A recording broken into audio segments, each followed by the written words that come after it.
Welcome to SD WhoCon's virtual convention. I'm your host, David S. Dawson. Thank you for joining us.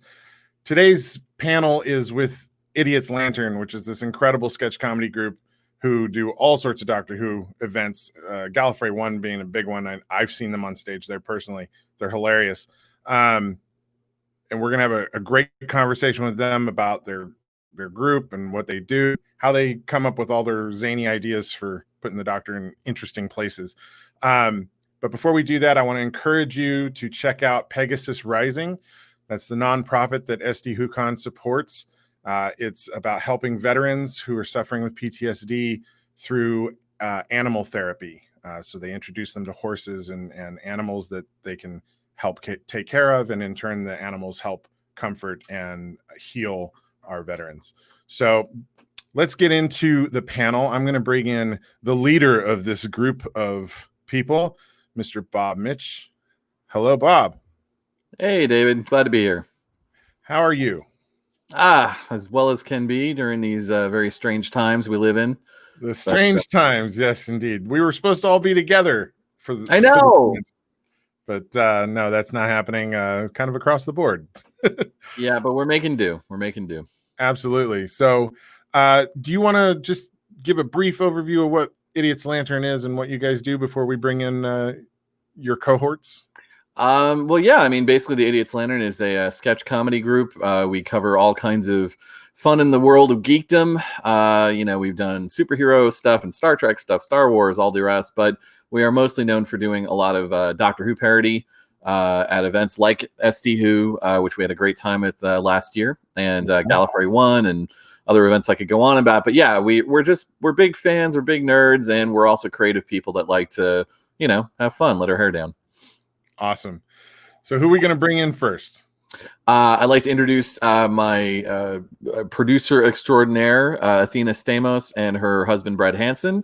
Athena also is an actor, writer. Brad's also actor, writer, and has contributed to some of our great videos as well. So they are a triple threat. And posters on occasion. And posters, thank you. Yeah, look at that shirt. That is brilliant. I love it. Those are Bob's legs right there. Yeah, that's Bob. Yeah, woo, leg double. Nicely done, sir. Nicely done. Yeah. I try. And then next we have Lauren Bancroft, who is also produced a number of great videos for us and is also a star writer and actor in the group. Hello, Lauren. Hi. Thank you, Bob. Hi. Thanks. It's always nice to be showered with praise, right? It is. Yeah. Unexpected, but yes. She should take a big bow for the video she did with us last year with what was it, arachnids and the auditions and Reservoir Docs. They're all fantastic. They're all on YouTube. Thank you. Yeah. Check out Idiot's Lantern YouTube. Mm-hmm. Idiot's Lantern Comedy on YouTube. Hey. And last but not least, we have Joshua Poole, one of our best actors, best known for The Master on stage. Hello, Joshua. Hello, David. You've got the facial hair for the Master. It's fantastic. Kind of how I fell into the part. Well, they say in Hollywood, it's not always whether you're good, but whether you look right? But he's also amazing. So that's good. That helps. Yeah. So how did Idiot's Lantern come to be? How did you collect this group of creative individuals to be this force of nature? Well, I keep in mind there's a lot of people not present at this panel who also help out a lot, either behind the scenes or on stage. I won't go through all the names. There's quite a roster, but you can see a big picture of them right there. Basically, it happened sort of organically. I was just roping friends in to do sketches, usually to close out the masquerade at Gallifrey 1, going back to about 2009. And they were always going over really well. We got a lot of great feedback. We had a good time doing it. So I convinced Sean, the organizer of that convention, to give us a crack at doing a whole show in 2013, which was the very big 50th anniversary of the show. Good timing. That went over well. And then over time, it's just kind of snowballed, and we've gotten more people in, and the show has grown. And now we're on main stage and doing a lot of other conventions and having a good time. Very cool. Who how do I put this? who is the driving force behind most of your sketches, or is it a big collective group that comes up with everything? I mean, Bob is kind of like the showrunner, but we all have ideas that we put into the basket, and we have a writer's meeting. So it's a lot of times a collection of ideas that go into a single script. But I think that you need to have that one person who is going to say, yes, this is perfect. This is what's going to go on stage. And that is Bob. Nice.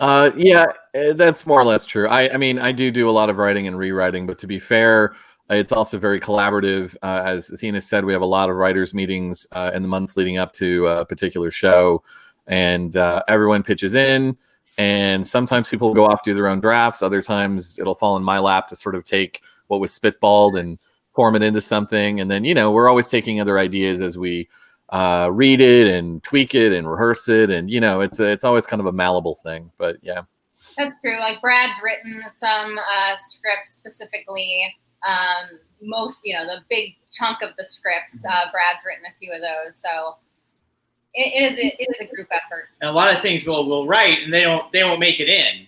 Like Right. a lot of stuff we write doesn't make it in. Only the idea, at least, is only the best stuff makes it on stage. There's a huge amount of scripts and ideas that haven't seen the light of day, and that's a good thing. So only the best gets put on stage.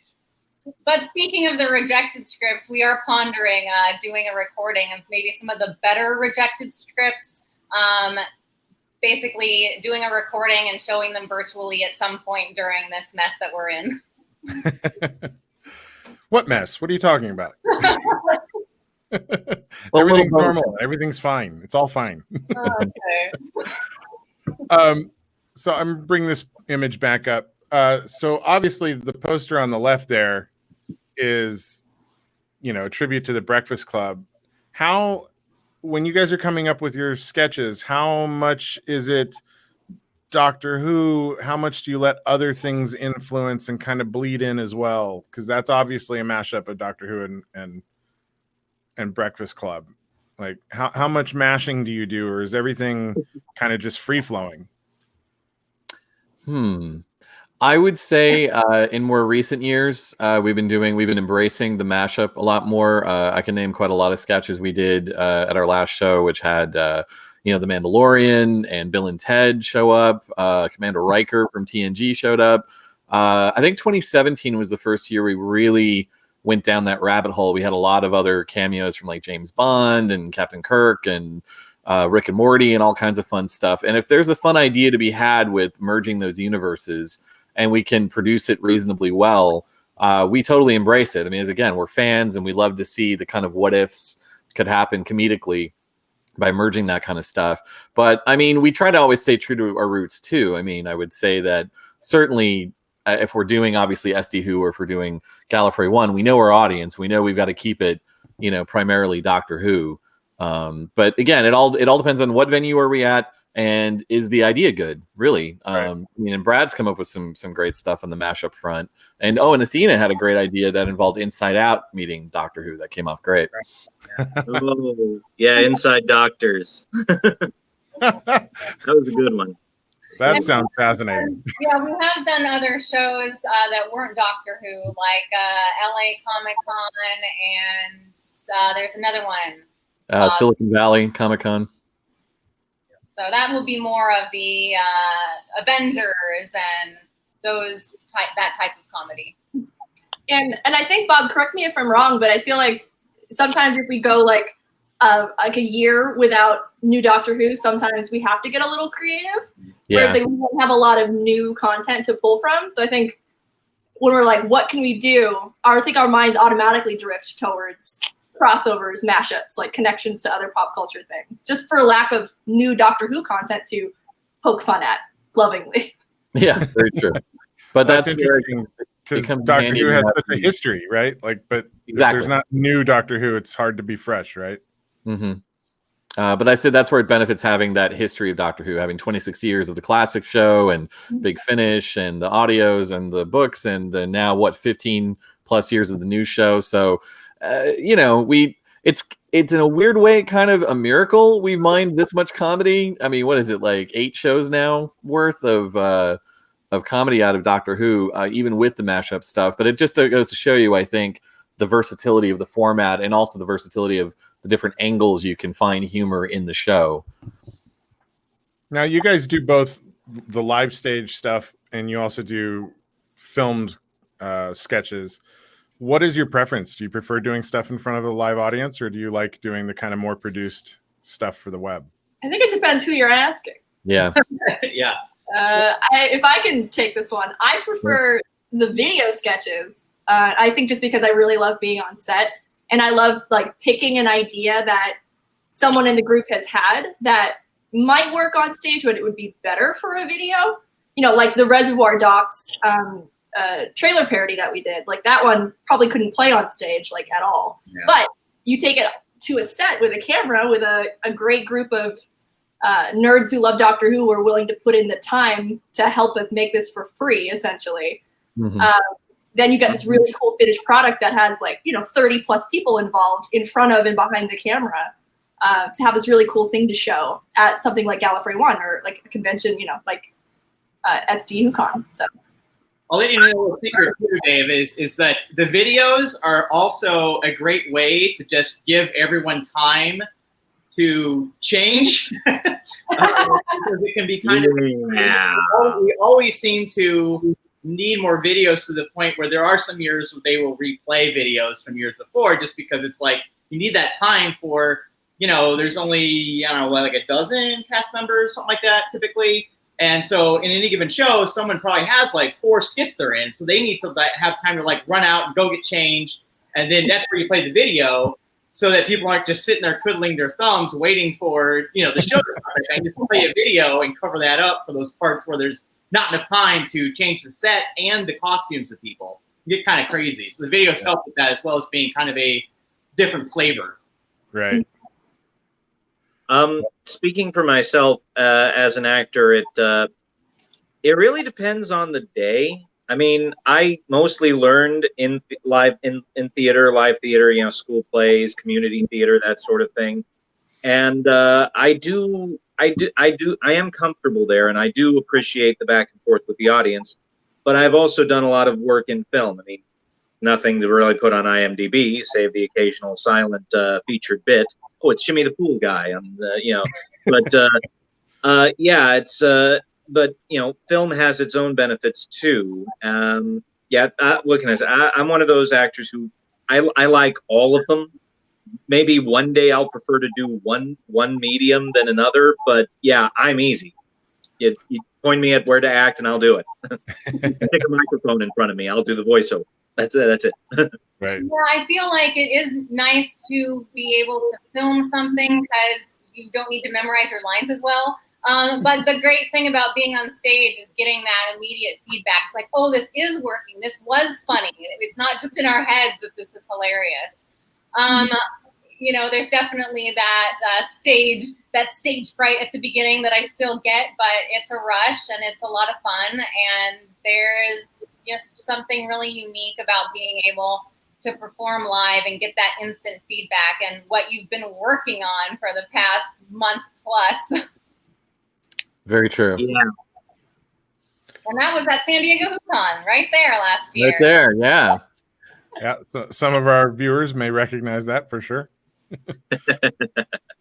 There's advantages to both mediums. The great thing about videos is they've brought up most of them, and also it allows us to rope in people that either don't go to the conventions or wouldn't be interested in a live show, but they're happy to show up to do a bit in a video. So it's great to be able to expand the cast roster for specific people that way. But the great thing about live theater, as you say, is not just the live feedback, but there's an immediacy to it I like. And there is a different kind of discipline to the writing and the pacing you kind of have to keep in mind with a live sketch that I think is good to learn. And also, I was thinking on stage, we get to have a lot of fun with what I'll call like cheap stage prop humor that you can get away with on stage that you can never get away with in a video. So that adds another layer of humor that I like to play with. Right. There is something about being in front of the audience, though, because I direct film, and produce film, but I also am a voice actor. So the last couple of years at SD HooCon, I've produced the Big Finish reading theater. Oh, cool. And so I've gotten to play a couple characters in front of the audience at SD HooCon as well. And, you know, the difference between being in the vocal booth or being in front of like people actually laughing at the stuff you're doing is, you know, it's nice. It's nice to get a reaction and have that instant gratification. So often when you're recording stuff ahead of time, you don't know how it's gonna play, right? I will say that immediate feedback does translate to videos too, because I can't tell you every time there's The a crew video. cracks up. Well, it's every time there's like a video that I've worked on that premieres, like at Gallifrey 1, for example. I'm like behind the curtain, like watching the audience, watching the video, like picking up on what they're laughing at. It's great. It's a real rush, even in recorded stuff for me. Yeah. I know the 13th Doctor audition video that you did last year. Your actor who was doing Jeff Goldblum was just amazing. Plug to Ryan Pigg, actor Ryan Pigg. Yeah, he was great. Yeah, we did like an SNL audition sketch where, you know, people were reading for the part of the 13th Doctor. Concept by Brad and Athena, I think. Yeah, maybe. And we handed it off I can't remember. It's one of those collaborative things where It starts here and it then moves over a couple years later, it's over here and it gets made. Yeah. How if there's an actor out there who wants to get involved in sketch comedy, and I'm not saying necessarily that Idiot's Lantern's looking for more people, but how would you suggest somebody who wants to start something or wants to try and get into a troupe go about finding their way into this? Send us a message. It's a heavy question. Prove you're worthy. No, I don't know.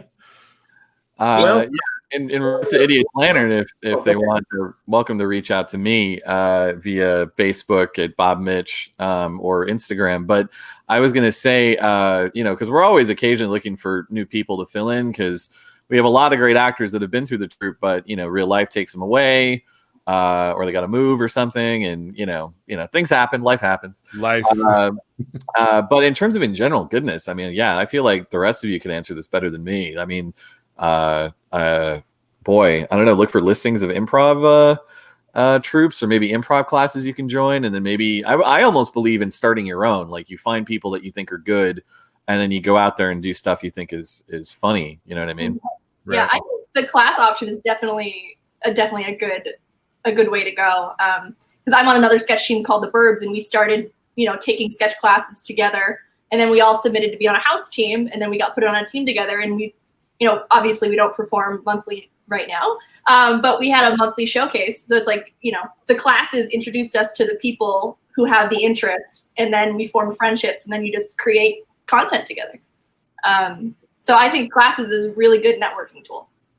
And just to make sure we're not deluged, that Bob isn't deluged with hundreds of actors, everyone is super aware the amount of money that everyone gets paid to work on Idiot's Lantern Negative. is a lot of exposure.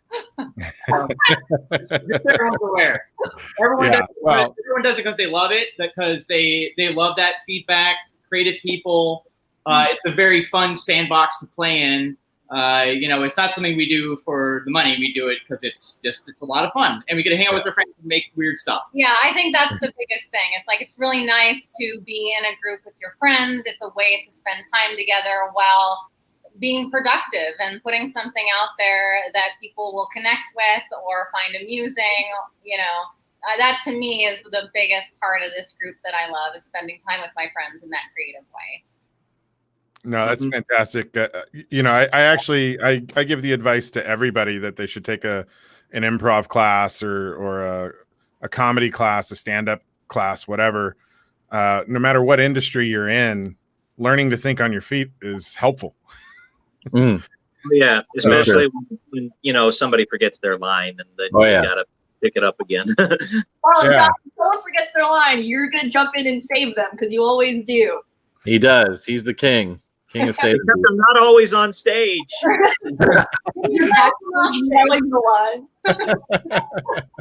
Yeah, it can be tough when I've dropped lines. People I've been with on stage have dropped lines, and Josh is an expert at rolling with it. Travis as well, who has done stuff with us. Travis Ritchie is good at picking that up.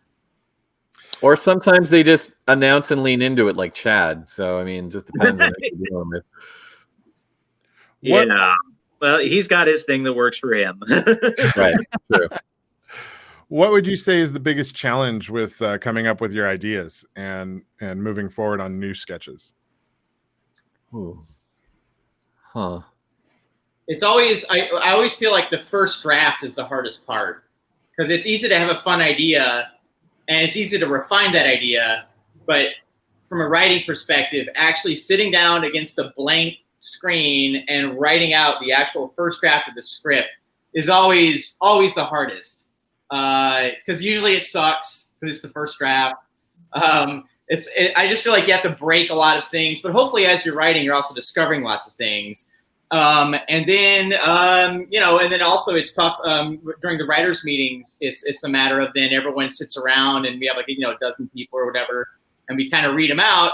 And there's sometimes that crushing feeling of, oh, this isn't good at all. I'm just like, I spent all this time writing on this thing and it sucks. So let's just forget that ever happened, But then there's really fun things. This image is from that Inside Doctors mashup. And it's great when you can get a nice chunk of doctors on the stage together. Yeah. Because everyone loves to see that and loves to see them interacting with each other. And there's Josh there, right there as fourth Doctor, and Bob as Kevin. Yeah, I was a last minute replacement. The fourth Doctor was supposed to be played by our friend Eric Horde in that sketch, but he had health issues that year and couldn't do it. So I'd been his stand-in for the rehearsals, so I already pretty much knew the lines anyway. They put me in there, so that's why the fourth Doctor has a beard. Right, you can get away with murder on stage because you're so far away from it. Although you will be able, you can't see if anyone's watching this and they want to check out anything. Almost all these skits are available on YouTube. On what's the channel? It's Bob's channel, just Idiot's Lantern. Idiot's Lantern Comedy. Look up Idiot's Lantern Comedy. That's the easiest way. Yeah. Idiot's Lantern Comedy on YouTube. Yeah, be sure to include the comedy, otherwise there's an episode called. Right. You get a ton of Doctor Who episodes, yeah. Which is not bad either. No. Not you guys. Who's doing your poster work? Because your posters are great. Oh, last 3 years I've done it. Well, that was Bob. This would have that was my ex-girlfriend did that one, yeah. Yeah, last 3 years I think I've done them, and the last 2 years they've been kind of specifically movie mashups. The first one was this one, which is a takeoff of the For Your Eyes Only James Bond poster, because it was our 007th show. There it is. So there's the thing there, and that's Bob's butt. and then the year after that, we did one that was the Breakfast Club. And the fun thing with the posters is that we kind of reveal them at the show. And so it's really fun the night before the show to hang them up and see people kind of be like, ooh, that's really cool. And recently they've started getting stolen off the walls. Oh, yeah. Which is kind of a compliment that people like something so much they would steal it, but also kind of sucks because our posters are gone. They're doing the marketing work. They did too good. Yeah, and they cost money. Yeah.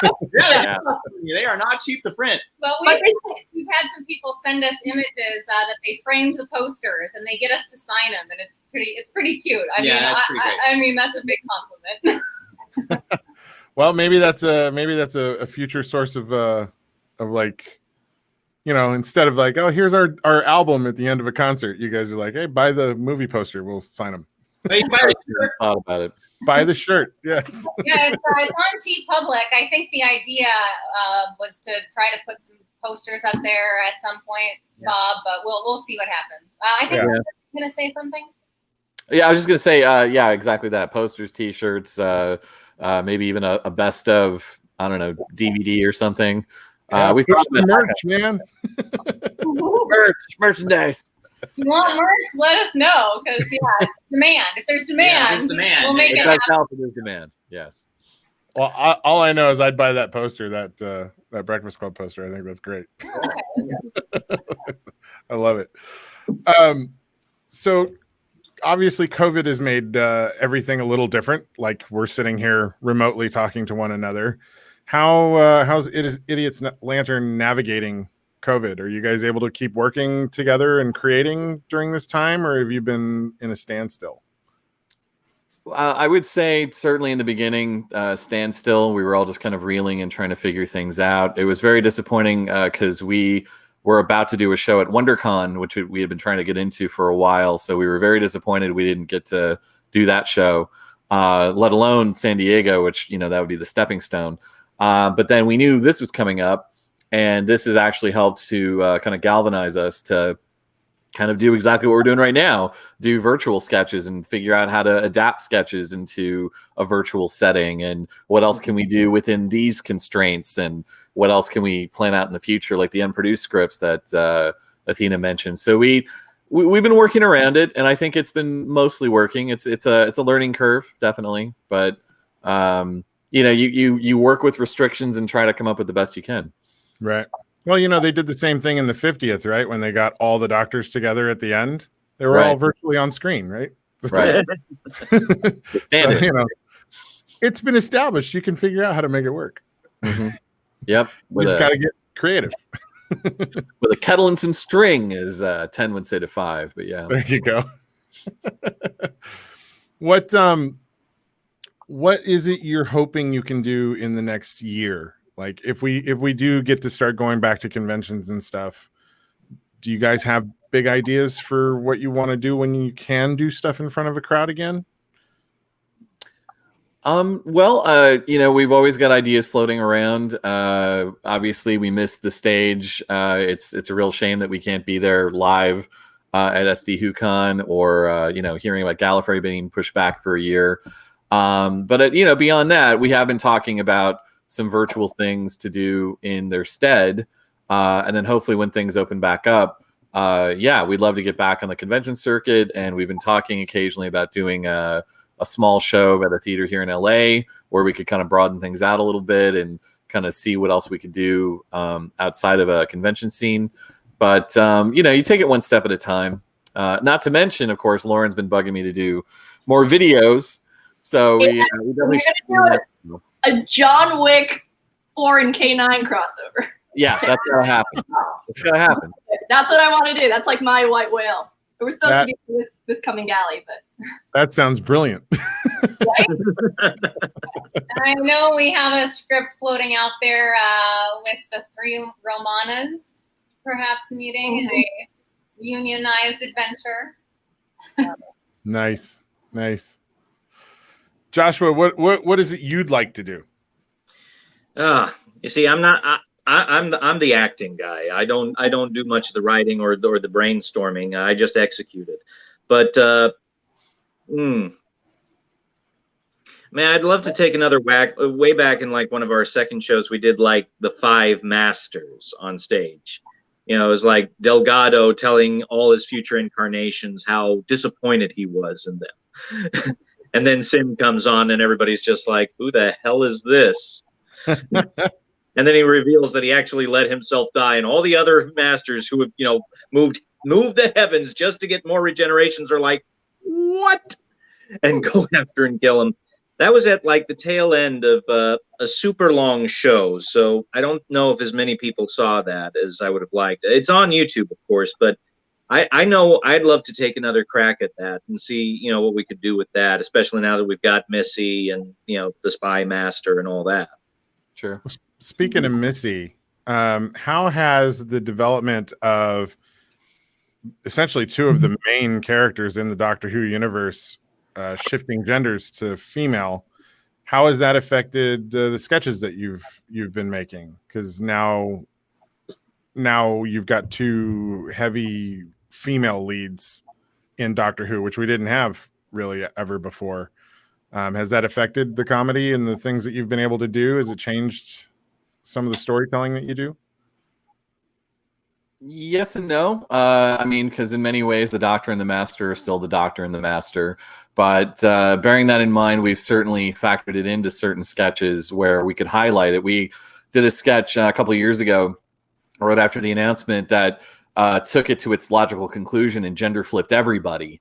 So, all the male companions, all the female companions, like everybody suddenly had swapped, and we had a lot of fun with that. So yeah, we covered it in a couple of different ways. We had a Whovian sketch where the fans got to react to it and play with that in the Great Book of Canon and things like that. So yes, we take it into account, and we always try to take it and play it in the most inclusive comedy way we can, because we're not trying to fan the flames of any fan debate about, a female Doctor or not. We're just trying to, put smiles on people's faces.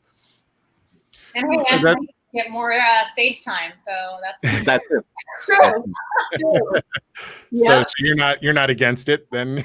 That's what you're saying. I don't mind prancing around on stage. No. So what was kind of amazing is that when Jodie Whittaker was cast, Athena got to do a lot more all of a sudden, because she is like a dead ringer for Whittaker in a lot of ways. Yeah, during the reveal of who she was, I happened to have a matching coat, and I ran out and I just did a silly Instagram video, which got picked up by the BBC, and Jodie Whittaker reacted to myself and other people cosplaying as her new look. I remember that video. Yeah. So because of that, here I am being the 13th Doctor for Idiot's Lantern, and that sort of spurred my casting there. One of the difficulties with comedy is sometimes overstepping lines and offending people. Bob, you were mentioning, you don't want to get into fan debates and stuff. Do you guys consciously think about lines that might, tip the anger issue on fandom while you're working on sketches, or do you try not to make that affect the comedy you're trying to do? The short answer is yes. We're always well aware of it. We live in the current era. We're well aware that certain things that would have gone over a decade ago might not fly as well today. So we try and walk that line. It's not like I want to be overly PC about things. I just want to keep everyone entertained. Right. And so we try to keep in mind our venue. And the audience that we have at a particular venue. And if it seems like an audience that might take edgier stuff, we'll lean edgier. And if it's not, then we don't. And it doesn't mean you can't still have fun, but it has created some riffs in the writer's room at times in terms of, someone wanting to push the envelope one way or the other. But we usually find a compromise that works out. Mm-hmm. Or the sketch doesn't get on stage. Right. Yeah. Well, that's part of the compromise, but yeah. I mean, Bob, did you want to talk about the let's kill Hitler thing, or?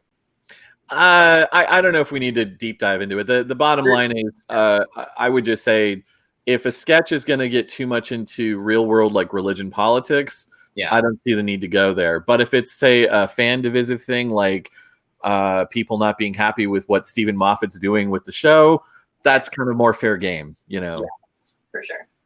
But at the same time, I feel like we also play fair with it. Like, we did have one sketch where, the fans are like, are like, are complaining to Stephen Moffat about or not happy with what Stephen Moffat has done. And then, because they go back in time, little kid Stephen Moffat, it's like, well, how would you do it? And the guy is rendered speechless. Yeah, that specific sketch, it was little Stephen Moffat, and he's like surrounded by hands. You might have an image of that. But I remember there being some negative blowback about that sketch, even when we were doing it. I think some people booed. I mean, we were being pretty pokey at the things that Moffat tends to do in his writing that fans don't like. So that was probably a harsher sketch than many, but I still think the humor was there, and hopefully most people could see that. I will say that sketch, that was the opening sketch for the Idiot's Lantern show at the first galley I ever went to. And it was before I was involved with the group. And as that sketch was happening, I was like, I want in. I loved it. I thought it was so fun. It was so funny. I liked that it was a little on the harsher side. But I mean, I left the auditorium for that show, and I was telling everybody who would listen that I want to help the Idiot's Lantern show. And then eventually somebody was like pushing me towards Bob. I'm like, great, cool. Bob, how are you doing? I want in. And the rest is history. I love that sketch. Yes. Love it. Yeah, I stand by that sketch, but then again, I wrote it, so I'm gonna do that. and I think overall, there's still an overall love of Doctor Who or whatever it is that we're parodying. I think I think as long as that is there, then that's kind of the overarching kind of tone. You know what I mean? Like no one wants to go to a Doctor Who convention and sit down for an hour and a half show that's just completely making fun of Doctor Who and how terrible it is. That's not how we feel at all. We might poke fun of certain elements here and there, or ironies or particular things that have changed in canon over the years. But the point of the show is to really celebrate Doctor Who and not just like crap on it, you know? Right. Yeah. Well, I think from everything I've seen with Idiot's Lantern, there's a love for Doctor Who that is the underlying drive of everything. Yeah. And you poke fun at the things you love. I mean, that's part of loving it, is recognizing that it's not perfect, right? Like, but it's the imperfections that make it, unique and interesting and enjoyable. And, I think having a good sense of humor about anything is a good idea. Well, as John Cleese has said, there should always be a critical element to comedy somewhere, and I generally agree with that. It just doesn't have to be super harsh. I do think something we've learned in the years we've been doing this is it's better to have a situation or a character be over the top or poke fun at itself than it is to have a character be like a berating voice, like putting down another character. That sort of like negative put down humor doesn't seem to work as well on stage, but as long as you can ape it like with extreme, like going to the extremes of the behaviors or the logic of a plot or something like that, that always seems to work better in terms of putting that across. Do you think you can approach the kind of negative based humor a bit more in video work than you can with the stage? Yeah, I would say so. Probably, yeah. There seems to be a lot more violent videos. Yeah. like the Reservoir Doctors mashup Lauren did. We did the Doctor Games, Hunger Games, and lots of blood in that one. Yeah. In the screening that I was aware of, I was sitting there and it started, and a mom and her little kids went out the door. Even though there's a huge warning at the beginning that says, like, literally, this is not for kids. Yeah, you can kind of get away with that a little bit better on video than you can. Like, you can do action-y stuff on video and be a little more violent, we think, than, on stage. It can be a little goofy. So we're coming up on our time here. So I want to ask one final question. I'd like each of you to answer it, if you would. What is your favorite memory of your time with Idiot's Lantern? Wow. Great question. Great question. I think I have a good one. I think it's every year I try to do just one skit where I write it and direct it, and it's usually pretty big and it's got lots and lots of people. And I think the one that was the closer for a few years ago, that's called Inside Doctors, which is her idea, which is basically Inside Out with doctors. So it's the different emotions of the doctors in the head. And it was a nice celebration of Doctor Who. And the biggest satisfaction that you can get from that is just like, you're writing the thing and you're directing it and you're making these pauses and you're trying to, you rehearse it again and again and again and again until you think you get it right. But that satisfaction of having the audience laugh where you think they where you wanted them to, is like the best feeling in the world. Making people laugh, especially in this day and age, is a really fantastic thing. And if you can make an entire auditorium of people laugh at something that you created, is like super, super satisfying. That one in particular is one that I remember being really satisfying because it was such a complicated skit. There were like, 12 people, 13 people on stage and a lot of action. So yeah, that'd be my favorite. Awesome. Anybody else? I got one. Okay, so I think my favorite memory has been playing little Anakin Skywalker in a Darth Who sketch, is the title of it. And I did this twice, one at San Diego HooCon last year, and once at a wedding that took place near Knott's Berry Farm. And I don't know, I just had a lot of fun running around as little Anakin Skywalker being squeaky and yippee. So that to me was great. But really, the best memories are right after a show is done and we are just like, thank you. And yes. Then we go to Denny's. Yeah. Oh, you guys go to Denny's after shows too? Yeah, that was just my group. I think that my favorite memory is probably let's see. I think it might have been San Diego HooCon last year because it was a small group of us who got to travel and like stay together for the weekend, and it was just really fun. You know, just to think, to like echo what Athena was saying about the best part of this group is getting to create things with our friends, and we got to like load up some cars, travel down. I got to room with Athena and Dana. That was fun. Yeah, so I think that was just a really nice time. Cool. For me, I was trying to think of my favorite time. I mean, because I have so many performances as the master that I just love. And like they say, after the show, when you're just hanging with friends and relaxing at Denny's, it's pretty good too. But I think one of my favorites was actually a War Doctor performance for the convention after John Hurt died. And it was a tribute to him. As the War Doctor got to confer with 3 of his past incarnations this time, the first, second, and third Doctors who had already passed away. So it was the sort of send-off to John Hurt and, acknowledging him as one of the Doctors. And it was nice, and I liked the reaction that we got from that. So that's probably one of, if not my top favorite memory. Oh, that's very sweet. Yeah, you did a great job there, Josh.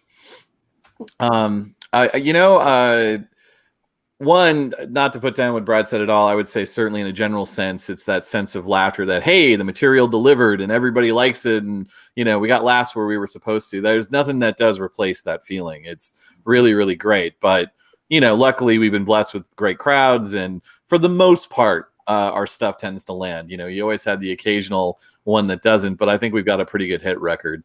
But I'm thinking of 2 kind of standout moments. One is more along the lines of what Brad talked about. This last year, I was working really hard on a totally love letter Quantum Leap sketch crossover.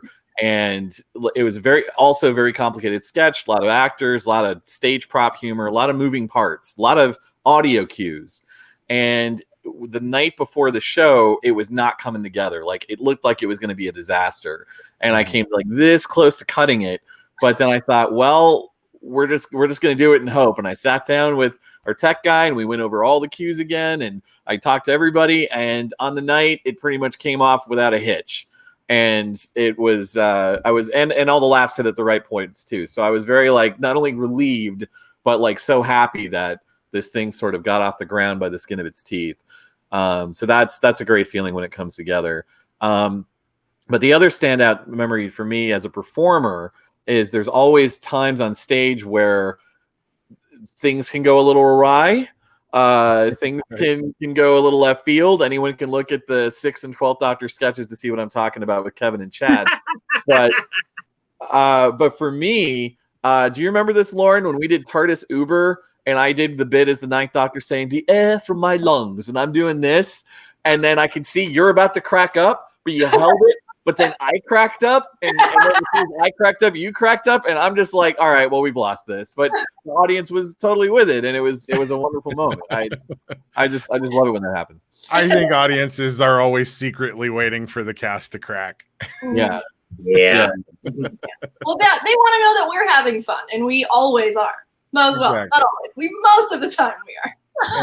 Look at Jimmy Fallon. He never gets through a sketch without breaking. So Yeah, true. Very true. Very good. it's all. I think people like it. You know, they like seeing that you guys are enjoying it as much as they are. So, thank you guys so much for sitting down and chatting with us today about Idiot's Lantern. It's fascinating to get kind of a peek behind the creative process with you and what you guys are doing. I desperately hope that next year we can do this in person and get to see you guys perform on stage again. I know at some point we'll get back to that, even if it's not next year, but at some point we will. Yeah, so do we. Yeah, we really miss the fact we can't be there in person this year. But hopefully you guys can figure out some ways to get creative and put some content together over the next year, and maybe fill the void for all of us who are stuck at home and not able to figure out how to be creative. No pressure. No No pressure. pressure. We're on it. Until next time, we can share germs. Exactly. Well, this is San Diego WhoCon panel with Idiot's Lantern. Bob, Athena, Brad, Josh, Lauren, thank you guys so much. For all of you who've been watching, make sure you tune in for the rest of the panels this weekend. We got a whole slew of really interesting stuff for you to see. And don't forget to check out PegasusRising.org, the nonprofit that SD WhoCon supports. And if you can, throw a little bit of love that direction, we'd appreciate it. Until next time, I'm David S. Dawson. Thank you. And good night. Thanks. Bye. Thanks.